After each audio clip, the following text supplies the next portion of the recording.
Hello everyone, नया दौर के सेगमेंट आज का अखबार के साथ मैं हूं आपका मेज़बान हसनैन जमील।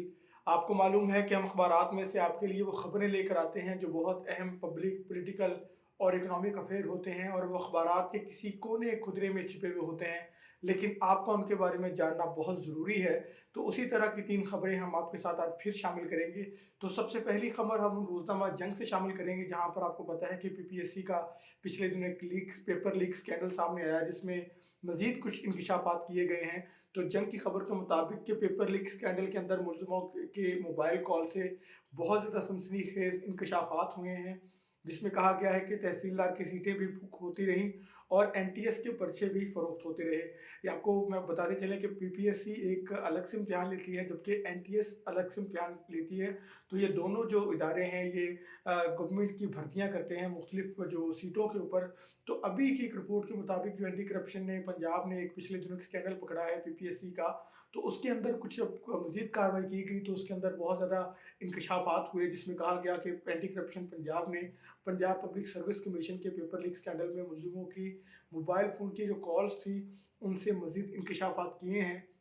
और कहा गया है कि एंटी करप्शन के ज़राए के मुताबिक कहा गया है कि मुलज़िम फ़हद अली के मोबाइल में एडिशनल डायरेक्टर नुमान बशारत सन का नाम जो है वो महफूज किया गया था, और उसके साथ भी उनकी काफ़ी सारी चैट्स जो हैं वो सामने आई हैं। इसमें कहा गया कि नुमान बशारत सन ने अपने उम्मीदवारों के नंबर 84% ना लाने पर इजहार बरहमी किया मुलज़िम के साथ, और कहा कि 6 सवालात के जवाबात हमें गलत बताए गए, और ये भी कहा गया उस चैट के अंदर कि भाई जी हमें कुछ करें, वरना तमाम मरकज़ी किरदार जो हैं वो पकड़े जाएँगे।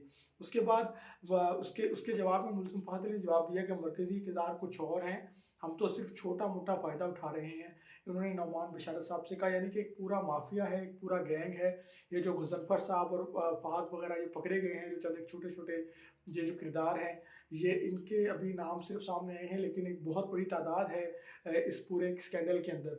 उसके बाद इसमें कुछ लोगों के रोल नंबर भी भेजे गए। उकाड़ा से एक शहज़ाद गफूर नामी जो है वो नंबर उसका सेव था, और उसने फ़हद को जो है वो एनटीएस का पर्चा खरीदने की ऑफ़र की, और ये एनटीएस भी नेशनल टेस्टिंग सर्विसेज़ है, यानी कि इसके पर्चे भी खरीद और फ़रोख्त होते रहे हैं। उसके बाद इसमें उसने जो है वो उसको पर्चा देने के लिए तकरीबन को 10 लाख रुपए की हामी भरी और कैश का मुतालबा किया। शहज़ाद गफूर ने लेक्चर ऑफ बायोलॉजी की उम्मीदवार आशफ़ा की रोल नंबर स्लिप जो है वो भेजी, और उसको भी उसके साथ बाकी भी जो दीगर जो कवायद हैं उसके शेयर किए, और कहा कि इसकी भी जो है वो लेक्चर के तौर पर भर्ती जो है वो यकीनी बनाई जाए।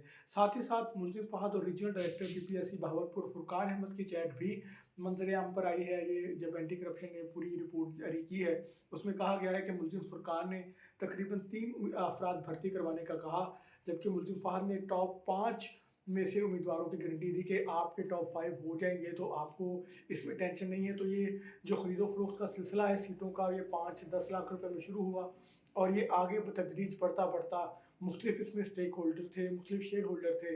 तो इसका एंड पे जाकर ये 40-50 लाख रुपए का स्कैंडल निकलता है एक सीट के ऊपर।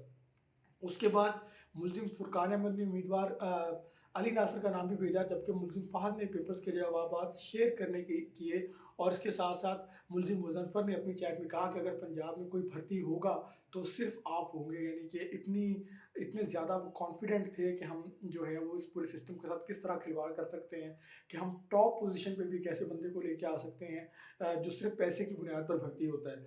उसके बाद उस्मान ने मैसेज कहा कि तहसीलदार किसी एक सीट जो है औसत ने तकरीबन कोई 5 लाख रुपए में बुक करवाई, और उम्मीदवार गुलाम मुर्तज़ा, जिनका रोल नंबर भी साथ शेयर किया गया है, का डाटा भी तहसीलदार की भर्ती के लिए मुलज़िम गज़नफ़र को भेजा गया। गज़नफ़र, आपको बताते चलें कि गज़नफ़र वो बंदा था जिसको एंटी करप्शन ने रंगे हाथों पकड़ा था पंजाब यूनिवर्सिटी लाहौर के हेले कॉलेज के गेट के सामने, और ये सारी इंकशाफात के उस मरकज़ी किरदार को पकड़ने के बाद ये सारे सामने आ रहे हैं।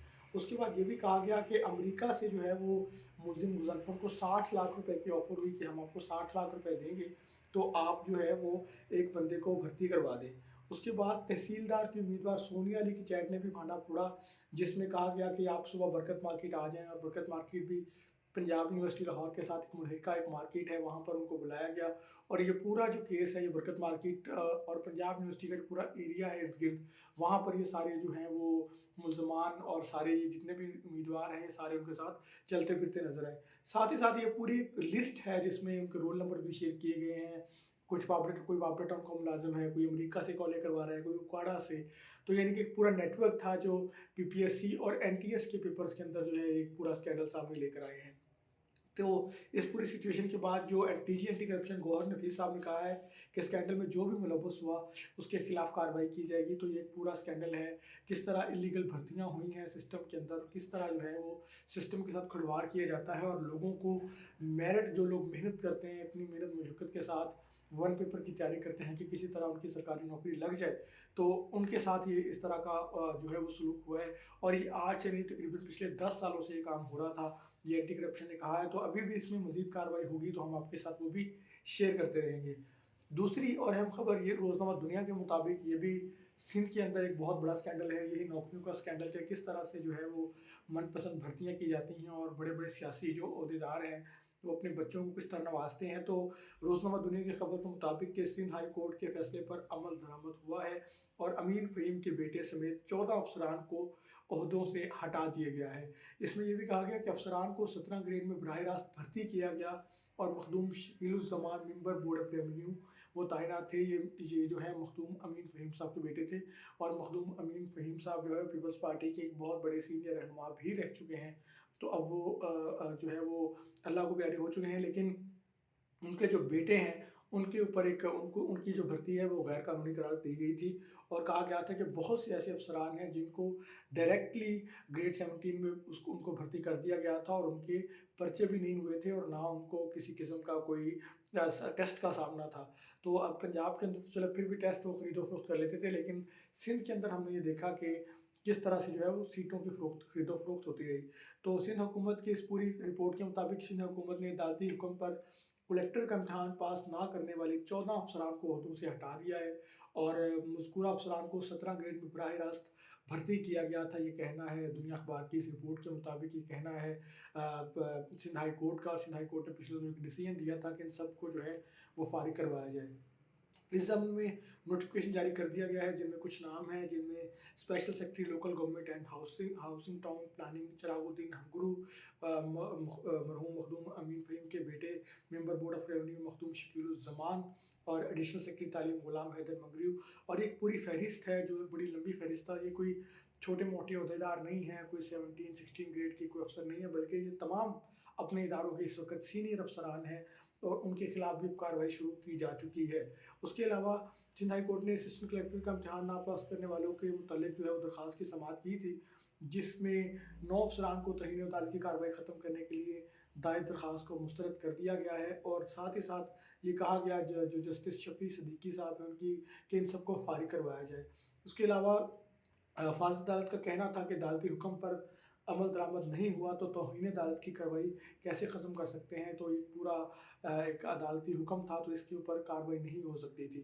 उसके बाद ये कहा गया कि जी नियाज़ अबू ने जो है वो दरख्वास्त में मौक़िफ़ अख्तियार किया था कि सिंध हुकूमत ने 50 से ज़ायद अफसरान को ग्रेड 17 में बराह रास्त भर्ती किया। इन अफसरान में कुछ रिटायर्ड हो गए और कुछ इंतकाल कर गए।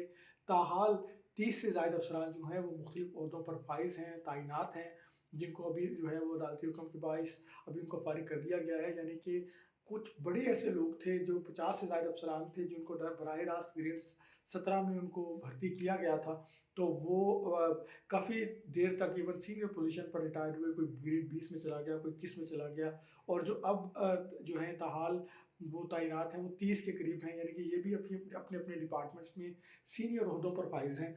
तो ये हमने देखा कि पंजाब के अंदर तो एक स्कैंडल सामने आता है जहाँ पर पेपर की खरीदो फरोख्त होती है, लेकिन सिंध के अंदर एक पूरा एक सेटअप चला आ रहा था जहाँ पर लोगों को मनपसंद भर्तियाँ की गई, उनके टेस्ट भी नहीं लिए गए और जबकि उनको बराह रास्त 17 scale is the biggest you can say government post और सबसे अहम कंसिडर की जाती है गस्सेस पोस्ट होती है जहाँ पर लोग जिसके लिए लोग मेहनत करते हैं। लेकिन यहाँ पर हमने देखा कि किस तरह से जो है वो इसके अंदर स्कैंडल सामने आने के किस तरह भर्तियाँ होती रही हैं काफ़ी सालों से। तो ये दूसरी खबर हमने आपके साथ रोज़नामा दुनिया से शामिल की। और तीसरी खबर हम आपके साथ रोज़नामा एक्सप्रेस से शामिल करेंगे और इसके अंदर आपको कुछ लेटेस्ट डेवलपमेंट भी बताएँगे कि जो नौशीन हामिद हैं पार्लिमानी सेक्रेटरी बराए कौमी सेहत नौशीन हामिद ने एक ट्वीट में कहा है कि पाकिस्तान ने कोरोना वैक्सीन की जो तैयारी है उसकी वैक्सीन के लिए 11 लाख खुराकों को ऑर्डर दे दिया है। और उन्होंने अपने ट्वीट में कहा कि किस तरह कोरोना ने जो है वो पाकिस्तान को इफेक्ट पहुंचाया और पूरी दुनिया में एक कोरोना की लहर दौड़ी और दूसरी लहर में भी जो है बहुत ज़्यादा शिद्दत आई थी। तो इसके अंदर उनका कहना था कि हमने जो है वो 11 लाख खुराकों का ऑर्डर दे दिया है और इसके ऊपर अमल दरामद भी हो रहा है। तो ये तो खबर थी, लेकिन अभी लेटेस्ट डेवलपमेंट के मुताबिक रोज़नामा दुनिया के मुताबिक हमने नया दौर ने भी इसका खबर को ब्रेक किया है कि पाकिस्तान ने कोरोना वैक्सीन के हसूल के लिए ताहाल कोई ऑर्डर नहीं दिया। ये कहना था डॉक्टर फैसल इमरान का, यानी कि there is a contradiction between the statement of doctor Faisal Imran and Nausheen Hamid. ये पार्लियामेंट्री सेक्रेटरी हैं और जो डॉक्टर फैसल हैं वो प्राइम मिनिस्टर के एडवाइज़र हैं टुवर्ड्स हेल्थ। तो वो कह रही हैं कि जी हमने वैक्सीन के लिए 11 लाख वैक्सीन की जो है वो ऑर्डर दे दिया है, जबकि जो वज़ीर-ए-आज़म के मुआविन ख़ुसूसी बराए सेहत फैसल इमरान साहब हैं, वो कह रहे हैं कि अभी तक पाकिस्तान ने कोई भी जो है वो ऑर्डर नहीं दिया वैक्सीन के हसूल के लिए। तो अभी अब समझ नहीं आ रही कि कौन सच्चा है, कौन झूठा है, बिकॉज़ ये आवाम की ज़िंदगी का मसला है। कोरोना वैक्सीन एक ज़रूरत है आवाम की और बहुत सारे लोग जो हैं वो इसकी डिमांड कर रहे हैं और दुनिया में ये जो वैक्सीन है ये लग भी रही है। बहुत से ममालिक ने जो है वो अपनी वैक्सीन भी बना ली है। लेकिन हमने देखा कि डेवलप कंट्रीज़ जो हैं वो तो इस पूरी सिचुएशन के अंदर काम कर रहे हैं। लेकिन जो पाकिस्तान के हुकाम हैं वो अभी भी दूसरों की तरफ तो देख ही रहे हैं, लेकिन अभी तक क्लैरिटी नहीं है, ना हुकूमत में, ना ऑपोजिशन इस पे सवाल कर रही है, बल्कि अभी कोरोना की वैक्सीन के ऊपर कोई भी ताहाल डेवलपमेंट नहीं हुई। और लेकिन कॉन्ट्रडिक्शन आ रही है। जो हम नौशीन हामिद साहिबा हैं वो कह रही हैं कि जी हमने 11 लाख खुराकों का ऑर्डर दे दिया है, जबकि डॉक्टर फैसल इमरान साहब कह रहे हैं जी कि हमने अभी ऑर्डर नहीं दिया। तो अब देखना ये पड़ेगा कि कौन सच्चा है, क्योंकि आवाम को ज़रूरत तो है, सेहत बुनियादी ज़रूरत है और कोरोना वैक्सीन जो है वो भी हम सब की बुनियादी ज़रूरत है। तो अब हुकूमत इसके मामले को कितना सीरियस ले रही है या इसके ऊपर दोनों बयानात में से किसको तस्लीम किया जाए, ये अभी भी हमें समझ नहीं आ रही और मीडिया के ऊपर भी ये सवाल अब हो रहा है। और अब देखना ये पड़ेगा कि कौन सा फैसला सच्चा है। ताहाल अभी पाकिस्तान में कोई अभी तक वैक्सीन नहीं आई। कोई कह रहा कि आ गई है, कोई कह रहा ऑर्डर दे दिया, कोई कह रहा नहीं दिया। लेकिन लेट्स सी, ज़रूरत तो है और उम्मीद है कि पाकिस्तान जो है वो आने वाले चंद दिनों में ये वैक्सीन जो है वो ऑर्डर कर लेगा। आपका बहुत शुक्रिया, नया दौर के साथ जुड़े रहिए। अल्लाह हाफ़िज़।